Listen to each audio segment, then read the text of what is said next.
Oui, Mohamed, les Européens voulaient aller vite après l'annonce de Vladimir Poutine hier soir et ils ont profité d'un forum qui se tenait cet après-midi à Paris pour tenir une réunion informelle des ministres des Affaires étrangères européens.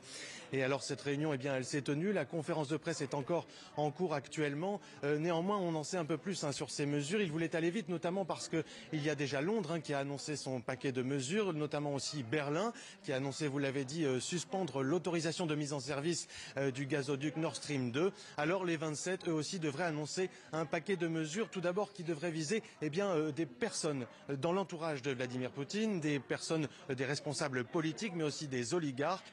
On sait aussi que ce deuxième paquet de mesures, il devrait aussi concerner les banques qui financent notamment cette guerre dans les régions séparatistes de Donetsk et de Louhansk.